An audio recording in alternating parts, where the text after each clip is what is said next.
வணக்கம். இன்றைக்கி என்ன வீடியோவில் பார்க்க போகிறோம் அப்படின்னா, சூப்பரான செட்டிநாடு பலகாரம் தாங்க. மசாலா சீயம் ரொம்ப நல்லா இருக்குங்க. உள்ளே சாஃப்டாக வெளியில் முறுமுறுன்னு இருக்குங்க. நீங்கள் சுடும்போதே ஃபுல்லாக காலி ஆகிடும். இது கல்யாண வீட்டுகள்லேயும் சரி, எங்கள் ஊரில் நடக்கிற சின்ன சின்ன விசேஷங்கள்லேருந்து, ஊரில் நடக்கிற திருவிழாவிலேருந்து எல்லா விசேஷங்கள்லையும் இது கண்டிப்பாக இது சுடுவோம். ரொம்ப டேஸ்ட்டாக இருக்கும். வாங்க எப்படி செய்யலான்னு பார்க்கலாம். ஃபஸ்ட்டு அதுக்கு அரிசியும் உளுந்து ஊற வைக்கணும். அது எப்படின்னு பார்த்தீங்க அப்படின்னா, 2 மடங்கு அரிசி 1 மடங்கு உளுந்து சேர்க்கணும். இப்போ நான் சின்னதாக ஒரு 100 கிராம் உலக்கு தான் எடுத்திருக்கேன். அதுட்டு 2 மடங்கு அரிசி எடுத்திருக்கேன். 1 மடங்கு உளுந்து சேர்த்துக்கலாம். இப்போ 2க்கு 1 கரெக்டாக நீங்கள் எதுட்டு மெஷர்மெண்ட் எடுத்தாலும் அதே தான். இப்போ நம்ம தண்ணி ஊற்றி நல்லா 2 தடவை களைஞ்சிட்டு தண்ணி ஊற்றி ஊற வச்சுக்கலாம். நல்லா களைஞ்சிருங்க. இப்போ களைஞ்சாச்சு, 2 தடவை களைஞ்சிட்டேன்.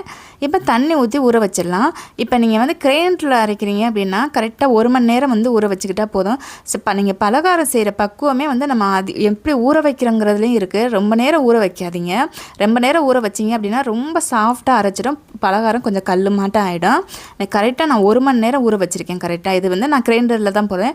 நீங்கள் மிக்சியில் அரைக்கிறீங்க அப்படின்னா கூட ஒரு 10 நிமிஷம் மட்டும் ஊற வச்சுக்கோங்க. இப்போ நம்ம இட்லி மாவு பதத்துக்கு அரைச்சி எடுத்துக்கோங்க. ரொம்ப நைஸாக அரைக்காதீங்க, லேசாக குறைக்கணும். ஆனால் ரொம்ப குறைன்னு அரைச்சிடாதீங்க.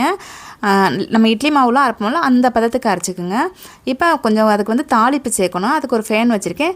ரொம்ப எண்ணெய் வேணால் 2 ஸ்பூன் மட்டும் எண்ணெய் சேர்த்துக்கலாம். எண்ணெய் சூடானதுமே கொஞ்சமாக கடுகு சேர்த்துக்குங்க.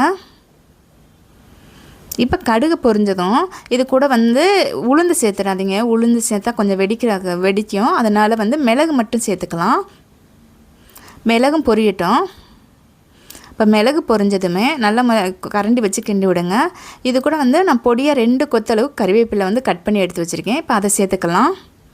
இப்போ பெருசாக போட்டோம் அப்படின்னா நமக்கு அந்த சின்ன சின்ன ஃபோண்டா சைஸில் போடும்போது அங்கே எங்கே தெரிகிற மாட்டோம் இருக்கும். இதனால் உள்ளே போயிடும். அதனால் பொடியாக கட் பண்ணிக்கோங்க.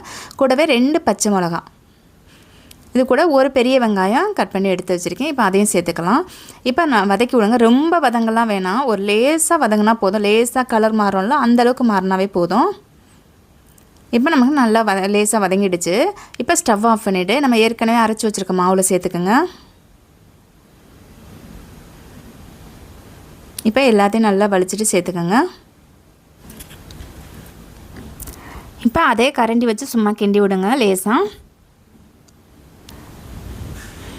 இப்போ நம்ம மாவு அரைச்சி வச்சுருக்கோம். இன்னும் இதில் உப்புலாம் சேர்க்கலாம். இப்போ நம்ம உப்பு சேர்த்துக்கலாம். அதுக்கு முன்னாடி கொஞ்சமாக சர்க்கரை சேர்த்துங்க. எதுக்காண்டி சர்க்கரை சேர்க்குறோம் அப்படின்னா, ஒவ்வொரு டயத்தில் வெடிக்கும்னு சொல்லுவாங்க. அந்த பால் பணியாரம் அந்த பணியாரம்லாம் அது வெடிக்காமல் இருக்கிறதுக்காண்டியே நம்ம சர்க்கரை சேர்த்தோம் அப்படின்னா வெடிக்காது. அப்புறம் இன்னொரு பார்த்தீங்க அப்படின்னா நல்ல கலர் கொடுக்கும். உங்களுக்கு நல்ல செவந்து வரும் பணியாரம்.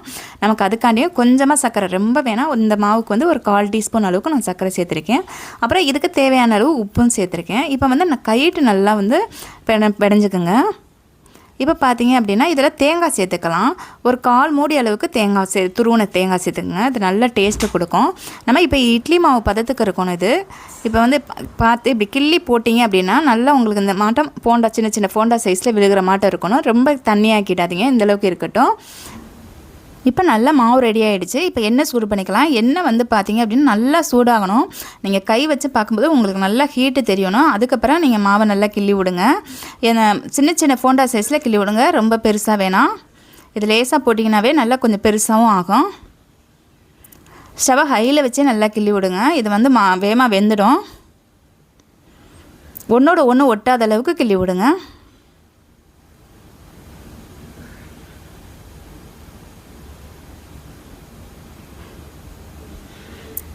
இப்போ நம்ம கிள்ளி விட்டாச்சு. ஒரு பக்கம் நல்லா வேகட்டும். ஒரு பக்கம் வெந்ததும் உடனே இப்போ கரண்டி போட்டுறதையே வெந்த பிறகு தான் நம்ம திருப்பி விடணும். இப்போ நல்லா நல்லா வெந்துடுச்சு ஓரளவுக்கு. அதனால் நான் திருப்பி விட்றேன். நீங்கள் வேகிறதுக்கு முன்னாடியே போட்டிங்க அப்படின்னா உங்கள் கரண்டிலையும் ஒட்டிக்கும், ஒன்றோட ஒன்று ஒட்டிக்கும். இப்போ நல்லா வேகட்டும். இப்போ பார்த்தீங்க நல்லா செவந்து வந்துடுச்சு பாருங்கள். இப்போ நம்ம வடையெல்லாம் சுடுறோம்ல அந்தளவுக்கு செவந்து வரணும். இதே மாட்டை நீங்கள் வந்த பிறகு எடுத்துக்கலாம். இப்போ மறுபடியும் இதே மாட்டம் இருக்க மாவில் மறுபடியும் கிள்ளி விடலாம். ஒன்றோட ஒன்று ஒட்டாத அளவுக்கு தனித்தனியாக கிள்ளி விடுங்க. இப்போ நமக்கு முதல் தடவை தான் லேசாக ஒட்டுற மாட்டம் இருக்கும். இப்போ 2ஆவது தடவை பார்த்தீங்க அப்படின்னா போட்டவொடனே நல்லா மேலே எலும்பி வந்துடும். வேகமாகவும் நமக்கு பலகாரம் ரெடி ஆகிடும். நல்லா செவந்து வந்த பிறகு பொன்னிறமாக வந்த பிறகு எடுத்துடுங்க. இதே மாட்டம் எல்லா பலகாரத்தையும் சுட்டு எடுத்துக்கலாம். பாருங்கள் சூப்பரான மசாலா சேமியா ரெடி ஆகிடுச்சுங்க. உள்ளே பார்த்தீங்க அப்படின்னா ரொம்ப சாஃப்டாக இருக்கும், வெளியில் நல்லா மொறுமொறுன்னு இருக்கும், நல்லா ஆவி பறக்க இருக்கும். நீங்கள் சுடும்போதே பசங்க காலி பண்ணிவிடுவாங்க. இதுக்கு வந்து ஒரு தேங்காய் சட்னி ரெடி பண்ணிக்கலாம். இப்போ நான் தேங்காய் வந்து எடுத்து வச்சுருக்கேன். ஏற்கனவே வந்து ஒரு மிக்ஸி சாரில் ஒரு அரை மூடி அளவுக்கு தேங்காய் சேர்த்துக்கலாம். இப்போ இது கூட வந்து சின்ன துண்டளவு இஞ்சி மேலே தோல் நீக்கிட்டு சேர்த்துக்குங்க. அது கூடவே வந்து 2 பூண்டு தோல் நீக்கிட்டு சேர்த்துடலாம். ஒரு பச்சை மிளகாய் சேர்த்துக்குங்க. இப்போ இந்த தேங்காய் சட்னிக்கு தேவையான உப்பு சேர்த்துக்குங்க. கொஞ்சமாக தண்ணி சேர்த்துக்குங்க.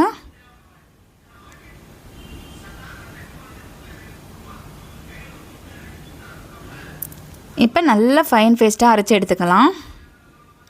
இப்போ தேங்காய் சட்னி ரெடியாகி இதுக்கு சின்ன தாளிப்பு சேர்த்துடலாம். ஒரு கடாய் வச்சுக்கோங்க. இப்போ கொஞ்சமாக ஒரு ஸ்பூன் அளவுக்கு ஆயில் சேர்த்துங்க. ஒரு 1.5 ஸ்பூன் அளவுக்கு ஆயில் சேர்த்துக்குங்க. வந்து கொஞ்சமாக கடுகு, இது கூடவே கொஞ்சம் உளுந்து. இப்போ இது ரெண்டும் பொரிஞ்சதும் இது கூட வந்து 2 காஞ்ச மிளகா, இது கூட ஒரு கொத்தளவு கறிவேப்பிலை சேர்த்துக்கலாம்.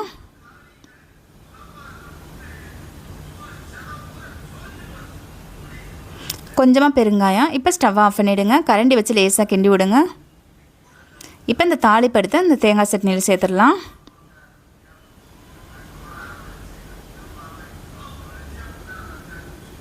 இப்போ இந்த தேங்காய் சட்னி கூட அந்த மசாலா சேர்த்து சாப்பிட்டு பாருங்கள், ரொம்ப டேஸ்ட்டாக இருக்குங்க. ஒன்று கூட மிஞ்சாதுங்க. அடிக்கடி எங்கள் வீட்டில் செய்கிறது சின்ன விசேஷங்கள் செய்வோம். இப்போ வர கிருஷ்ண ஜெயந்திக்கு, விநாயகர் சதுர்த்திக்கெலாம் வீட்டில் செஞ்சீங்க அப்படின்னா நீங்கள் சாமி கும்பிட்றதுக்கு பிரசாதமும் ரெடி ஆகிடும், குழந்தைகளும் விரும்பி சாப்பிடுவாங்க. இதே மெத்தடில் செஞ்சு பாருங்கள். ஏதாச்சும் டவுட் இருந்தது அப்படின்னா நீங்கள் கமெண்டில் கேளுங்க, நான் பதில் சொல்கிறேன். இந்த வீடியோ பிடிச்சிருந்தது அப்படின்னா என்னோடய சேனலை சப்ஸ்கிரைப் பண்ணிவிடுங்க, உங்கள் ஃப்ரெண்ட்ஸுக்கும் ஷேர் பண்ணுங்கள். இந்த வீடியோ அப்படின்னு சொல்லி கமெண்டில் சொல்லுங்கள், லைக் பண்ணுங்கள். நன்றி. அடுத்த வீடியோவில் பார்க்கலாம்.